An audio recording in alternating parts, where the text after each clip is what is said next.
So, what is funeral or burial planning for those of us that might not know exactly what that is? Yeah. So there's two pieces to it. There's your funeral services, and I explain services as the service that you want to have for yourself, whether you want it in a chapel or you want a graveside or you want a viewing. That all has to do with your services, okay, and your funeral arrangements. But your burial side has to do with your permanent placement, where you want to be permanently, where you want to be cremation and placed at. Mountain View, we have 53 gardens and above ground and below ground options. And so we do service a lot of veterans. You are listening to the Legacy Talk podcast hosted by James A. Jones, attorney at law and founder of Sound Legacy Law, PLLC in Tacoma. Attorney Jones is here to talk about how to best protect your family, assets, and wealth. Pulling stories from his more than 20 years of helping families and business owners protect their assets, create their estate plans, preserve their wealth, and plan for the future. Nobody wants to think about estate planning, but life has a way of sneaking up on you, and at any moment, something unexpected could happen that will leave you regretting not having acted sooner. So join Attorney James A. Jones in the Legacy Talk podcast, and together learn how to plan for your future today and have peace of mind tomorrow.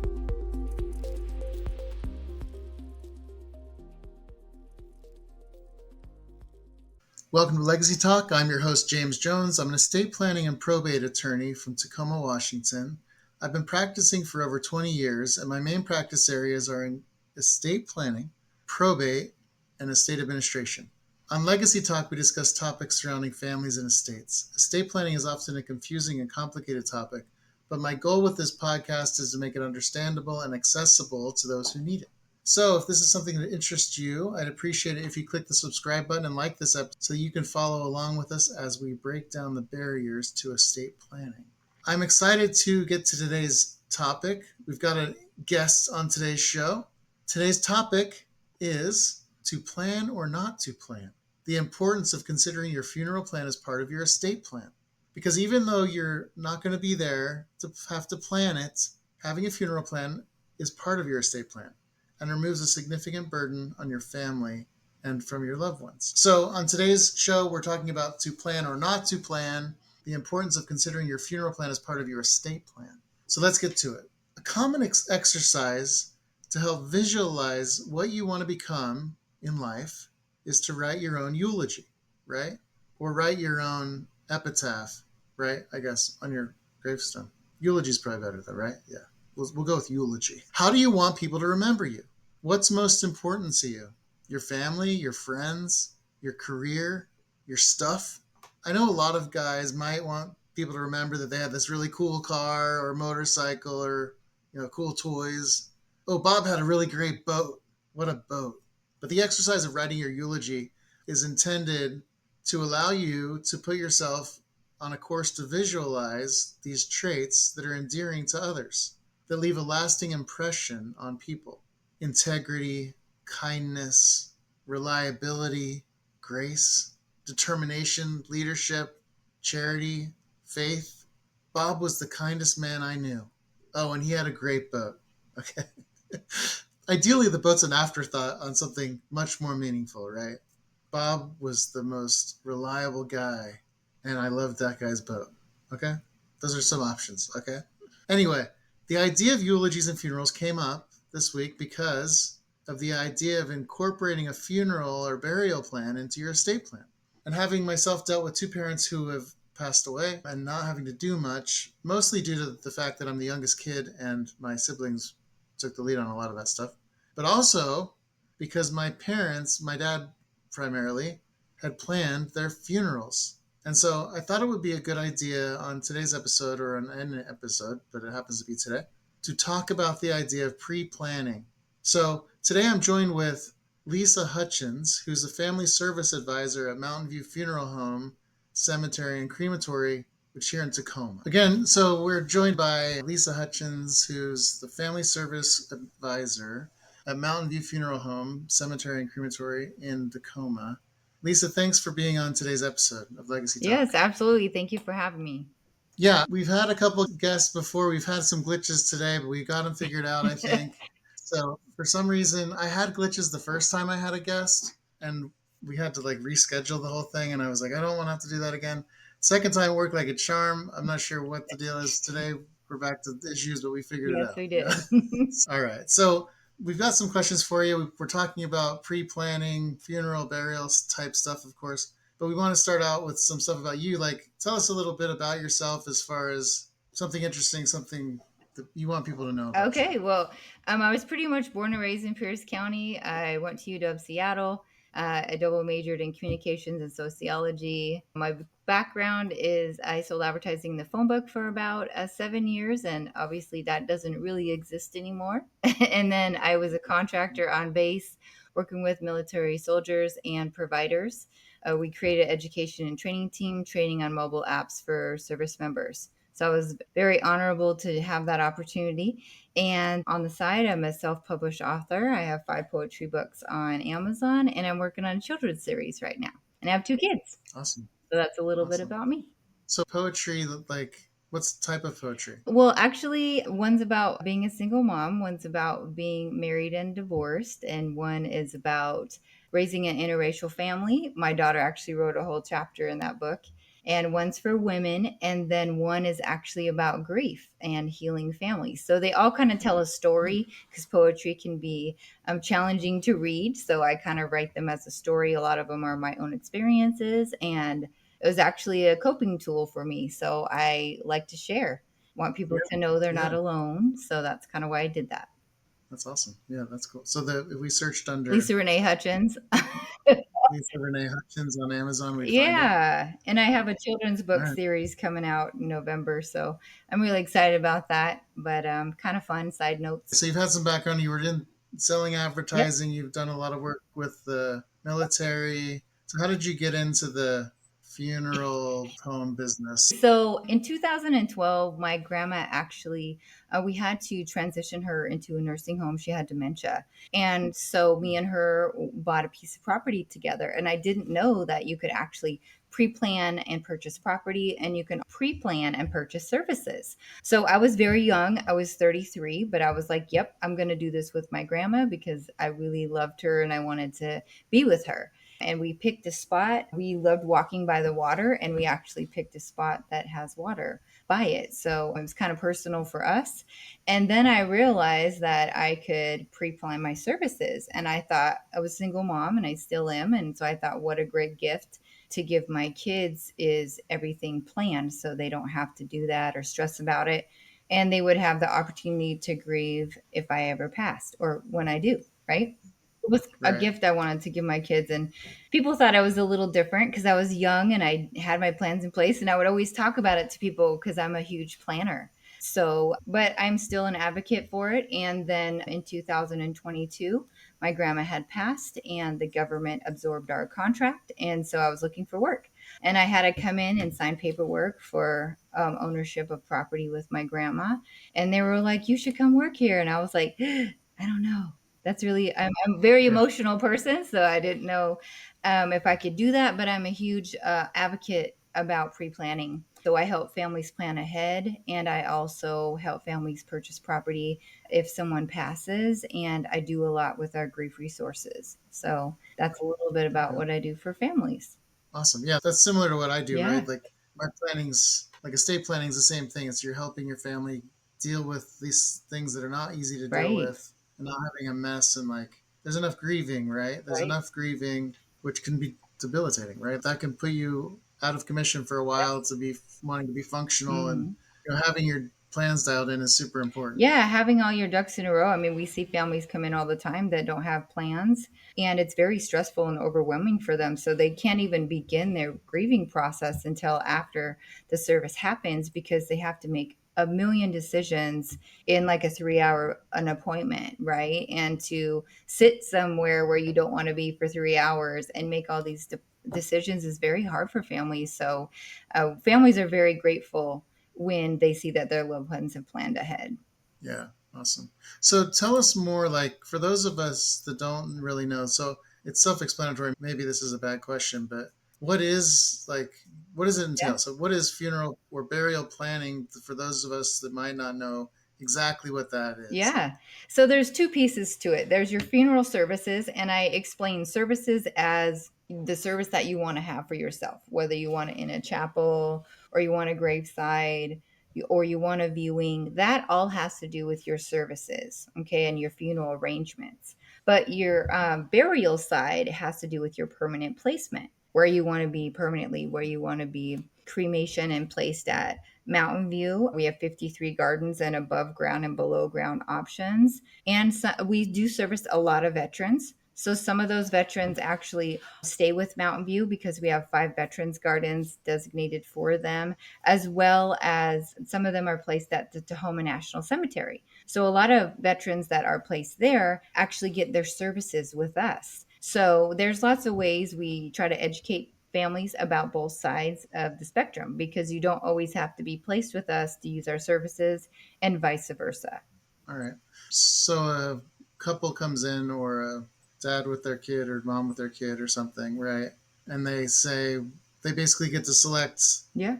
where they would be interned, how they would do it, Yeah. So what I would do what is, their coffin looks like, that kind of stuff. Is yeah, that you're right? right. So, say for example, you came in and you were interested in knowing about pre planning.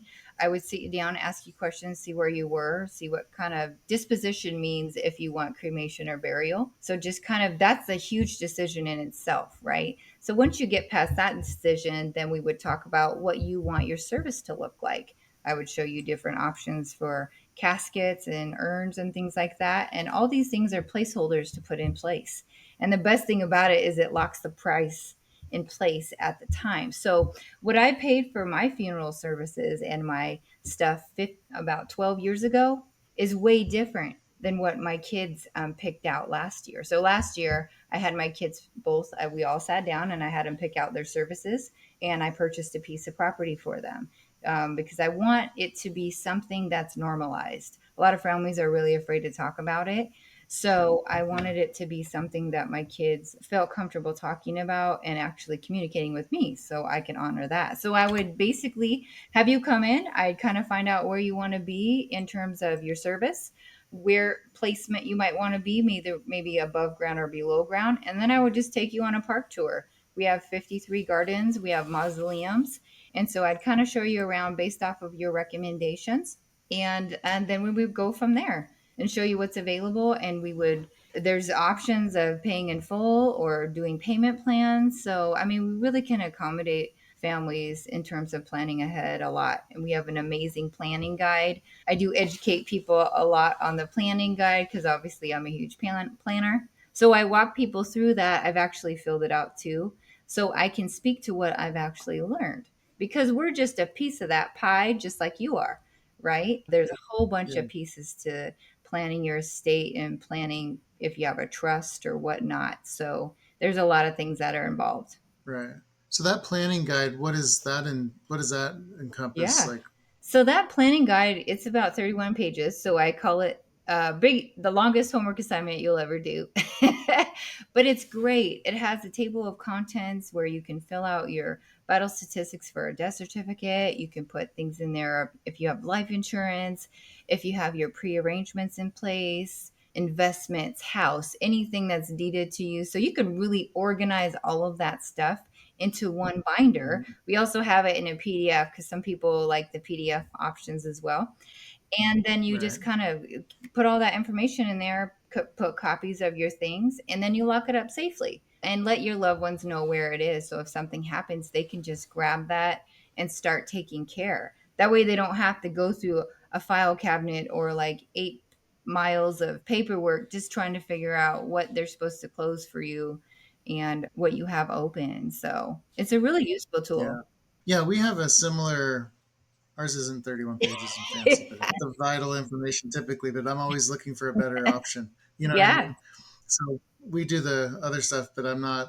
Our planning guide is not super refined, but it has the Yeah. nitty gritty. Yeah. But yeah, that's super important because we've had that come up a lot where someone passes away and they're not the spouse, Yeah. right? And they're a kid and they maybe have not lived at home for 20, 30, 40, 50 Hmm. years. And they don't know what banks mom and dad have, and they don't know what they really want to have happen, and they don't know how their funeral should be Yeah. or who they should call, and there's all that kind of stuff. What their TD 214 was, and you know what I Absolutely. mean, all that kind of stuff. military history and potential rights that they have there. Yeah, and that's great. I mean, that I apologize for interrupting you. Yeah, There's also a section in the back too that can help you write your obituary. So, say for example, I met you and I know you at your age, right? But you've probably done a lot of amazing things before you met me, and I would never know that unless you wrote it down. So, there's lots of tools in yeah, there to help your family plan for your service. We've had people write in there, I want everyone to wear pajamas at my service. And we've had services like that, or I want everyone to wear a certain color or have a party, or, so it really allows families to really think about what they want and how they want to be honored. yeah. No, yeah, that's exactly. It's super interesting because I opened today's episode, which you haven't heard yet, of course, about talking about that kind of exercise of writing your obituary to sort of come up with who you want to become, even, Yeah. right? Like, these are the things I want people to remember me Yeah. by. And so that's interesting that you can sort of have a hand in that, which is pretty cool. Yeah, so some other ways I laugh a lot, and my kids kind of people notice me by my laugh. So I actually recorded different parts of my laugh, and I'm going to have that played at my service, which they don't know yet. But That's cool. there's lots of ways you can plan for that. Even like my stepmom and dad, I don't know what music they like. So I had them sit down one night and just created a Spotify playlist of 5 songs they like, their favorite songs. So now I know what to play at their service when they pass. So it was a Yeah. nice activity for us to do together, but I also learned about them too. So, okay, so let's see. So, a lot of my clients, when funeral planning comes into play, in my practice at least, because it doesn't really get into asset wise because they're not worth much in the long run, right? Like, it's not going to cause someone to have a taxable estate or something. So, I'm not super worried about saying, well, how much is your funeral planning worth, or, your pre planned burial policy or whatever. But it does come up a lot in our Medicaid practice. Mm, So, people are trying to qualify for long term care and they don't have very many assets, but they've got this prepaid funeral or burial plan hmm. that's come up and been sort of a how do we arrange these plans so that they don't impact them as far as like Medicaid DSHS is concerned? Right. So for the trust, so when you do funeral arrangements, it's considered a trust. Okay. And that trust can be labeled as irrevocable trust. So it's just honestly a piece of paper that the beneficiary will sign off on, and we'll write the equity of what that trust is. And then we can give that to DSHS or the person that's working with DSHS. So that makes their trust irrevocable. The property part, we don't purchase property back. And so it kind of is what it is. It's, their placement. And I haven't experienced a lot of people having issues with their property because they need a place to be placed when they pass.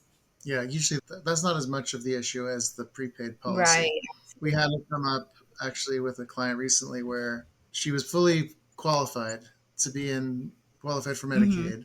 She had this prepaid burial plan and it wasn't irrevocable. Mm. They didn't do it as an irrevocable plan. And so we had to go back to the funeral home. I don't know where it was. I can't remember, but somewhere locally. But thankfully, they were able to change it into an irrevocable plan and it got her in. Otherwise, she would have been ineligible from some like Yep. few $1,000, worth of planning. So it's good. And that's something you take into consideration on your end when you're coming up with these plans for people. Yeah, and people can usually people just call us or DSHS or the beneficiary if they know to do that ahead of time, and then we do that. It can be done through DocuSign. So there's lots of easy ways to get that accomplished.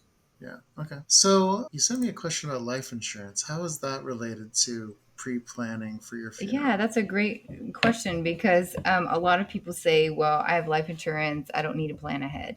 And I have life insurance and I've planned ahead. And the reason why is because the purpose of life insurance really is for your family to survive when you pass, right? To pay bills and to keep your standard of living the same. A lot of people nowadays are actually using life insurance as a funeral arrangement budget, right? And that's not always a good idea for a couple reasons. One, sometimes, I mean, if every life insurance policy paid out, they wouldn't be in business, right? Yeah. Second of all, sometimes those insurance plans don't kick in right away. So a loved one's going to stay into our care, and a service is not going to be able to be completed until everything is paid in full. So if the family makes their arrangements ahead of time, it's going to be more than likely paid in full. And the family just has small things to uncore, right? Like the difference in a tax, or maybe the death certificate prices went up. So there's a small area there. So I always tell people not to use life as their resource in terms of their funeral arrangements. I heard something, this might just be a rumor. Like if you have life insurance that's about to pay out, that someone passes away and there's a policy that says, well, I'm beneficiary, I'm going to get all this money, would a funeral home take that as like collateral, or like, hey, we're going to get paid, so we'll do all the funeral work, or is it that's not a Well, thing? our departments do Case by work. case, maybe. I don't want to speak too much out of turn, but I do know that when people have a policy, they let us know, and our accountings work directly with the life insurance. And if the life insurance is good, they work together to pay for the arrangements. So that's a It, possibility it is a potentially. possibility, and it does happen. It's just sometimes it's not always as quick as families need it to be done, or it doesn't pay out all the money or at all. And so that's where, I mean, depending on your policy, how you may pass, there's so many variables that could affect receiving that money. So I always just tell Hmm. people it's for your family. Really, that money is for your family to live and pay all the other bills that they have. If they use all that life insurance for your funeral plans, then how are they going to take care of other bills that you may leave behind? Right. No, yeah, I think that's not an excuse not to pre-plan Right. for sure. Because life insurance, the reason we have life insurance is to make sure that we have money there for our Yeah. family. If we're gone, they need money usually, Hmm. right? Depending on when you pass away. Maybe if you're 90 or 85 or something, they don't need the money, right? Right. But like at our age, like it's good to have life insurance for Yeah. your kids going to school or paying the house payment or whatever, Right. right? Absolutely. And so not necessarily thinking about the funeral planning. So Mhm. that's being separate is probably a good Yeah. thing. Absolutely. So what sets Mountain View apart? So why did you pick that as the landing spot for you? Or, like, tell us more about Well, that. I actually have to thank my grandma for that because that was kind of a full circle situation. But I love Mountain View for many reasons. One, it's a generational park. It's been around since 1915, and so it's been around for many years. I've been to very many funerals there. A lot of my family's there, and most people in Pierce County have either been to a service there or have family there. So that's honestly the only cemetery I knew growing up and as a child. I have been to services there. They also have three chapels, they have reception rooms. Their staff actually are the ones that pick loved ones up, and they're in our care the entire time until someone's placed or returned to family if that's cremation option, or taken to Tacoma or internationally, right? There's also a crematory on site, which gives a lot of people a peace of mind because everything is done on our location. We don't have to use third parties for picking up loved ones or the cremation process. We also offer signature services for families, which are just complimentary things we can offer to families. So, an example is in certain packages, you can get certain things complimentary. So, some of the things that are newer are our witness cremation. And a lot of people at first are hesitant on that, but we have this beautiful room. It's set up like a living room, and you can play audio video in there, and families will come to have their final goodbyes before their loved one is cremated. So it's become very popular in the last year. And at first, it was people were hesitant. It was more used on religious terms for certain people, but now everyone's really grasped that service. We have Nice. reception rooms. We work with this company in Seattle. It's called Art for Lashes, and they can take a portion and put the loved one's remains inside of blown glass, and it's really pretty. So it's a different way to have a loved one at home instead of an urn. So there's a lot of neat things that we can offer families to help their services better. Like with my grandma, we did the DVD, and so I knew my grandma as a grandma. I didn't even know what color her hair was before she was a grandma. So we gave Mountain View a bunch of pictures and some of her favorite songs, and they put a DVD together, and it was so cool to see her life. And I know many of us can create slideshows, many of us are very good at that. However, when you're experiencing a loss, that's a lot of work to do on your own. And it's nice to pass that task to someone else. So our AV team is pretty good at that and they do great work. Awesome. Well, that's super cool. because you don't want to forget your family for sure. Yeah. And we give you And having that sort of professionally done has got to be better than having to just do it yourself for Yeah, it's a sure. lot to collect all the pictures and everything, and you just upload them and tell them what songs, and they make it easy. And you have the chance to review it and get a copy of it, so it's really nice. And then you guys at Mountain View, you coordinate with veterans, Hmm. and they can be in Mount Tahoma or at Mountain View, but you coordinate with The VA. VA and all of those organizations to sort of give them their military funerals and stuff like Yeah, that, right? absolutely. So we do a lot to support the veterans. I actually work with some of the VFWs locally and a lot of service members just to educate them because a lot of veterans think that everything is free and paid for by the VA, but that's not true.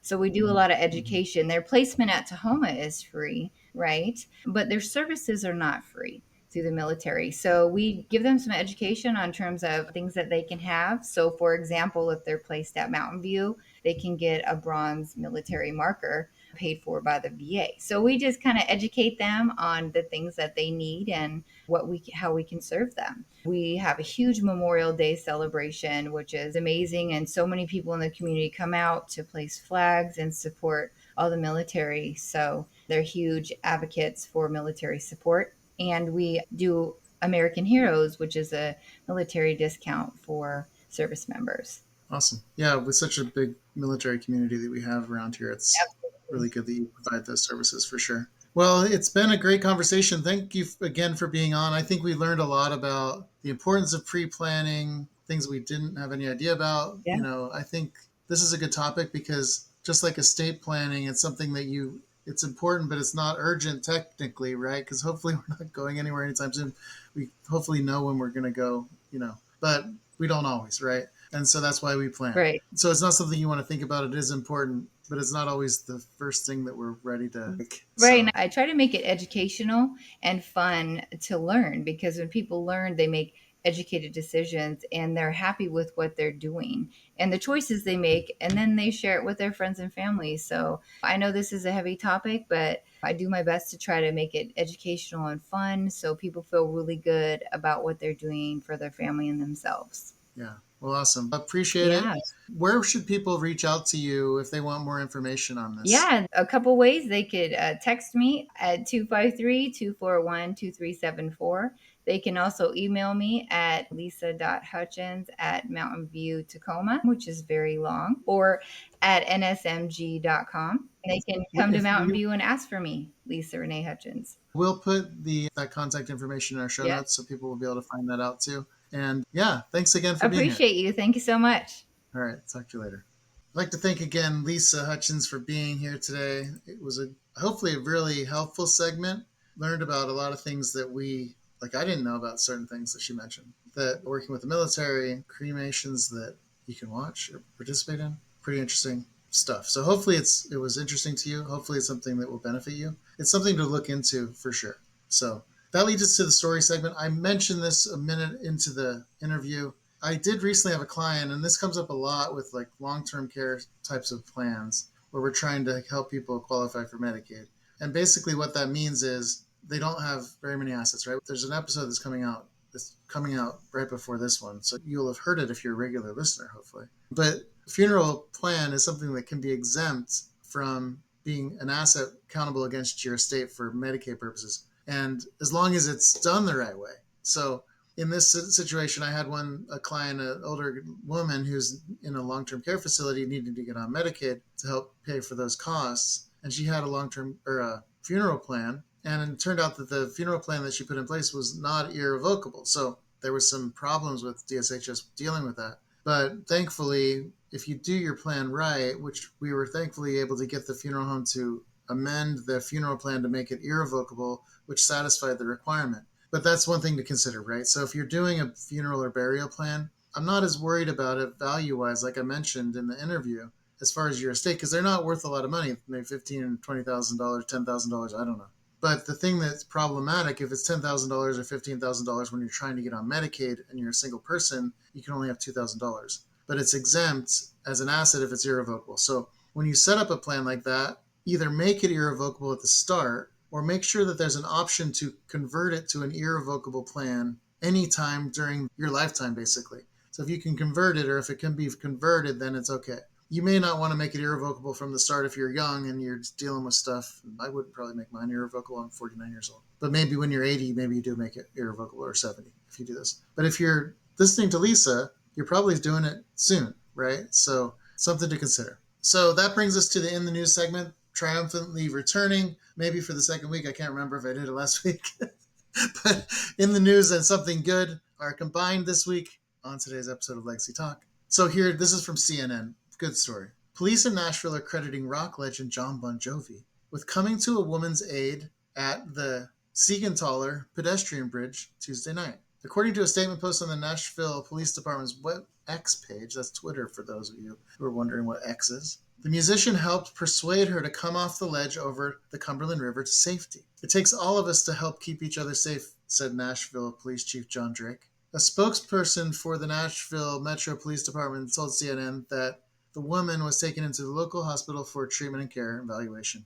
The reason they found out about this is there was a video of the incident which was released by this Nashville Metro Police on Wednesday, which captured what appears to be a surveillance camera. Bon Jovi is seen walking across the bridge with a camera crew when he notices the woman holding onto the ledge facing the river. So she's on the other side of the railing. And Bon Jovi, accompanied by an unidentified person, appears to speak with the woman in distress and eventually helps lift her back over the ledge safely. The singer is then seen giving the woman a hug moments later. A source close to the situation told CNN that Bon Jovi was filming a music video on the public bridge when the incident occurred and basically saved her in that moment, which is awesome. So my comment on this is thankfully the woman in distress was still living on a prayer. And Bon Jovi showed up, which was pretty awesome. Great song, by the way, if you haven't listened to it for a while. But if help is available, though, if you are struggling or know someone that's struggling with suicidal thoughts or mental distress, please call or text 988, which is the Suicide and Crisis Lifeline, if you or someone you know might need that kind of help. So that's the end of our episode. Thanks for listening to today's episode of Legacy Talk. If you liked today's episode and would like to learn more, please like and subscribe for more great content. I've been your host, James Jones. To your legacy. Thank you for listening to the Legacy Talk podcast by attorney James A. Jones. If you found today's episode helpful, we ask that you like and follow us on all major platforms so you don't miss out on the latest episode. If you have questions for Attorney Jones, reach out at info@joneslegacylaw.com or visit our website at joneslegacylaw.com. Join us again next week for another episode of the Legacy Talk podcast.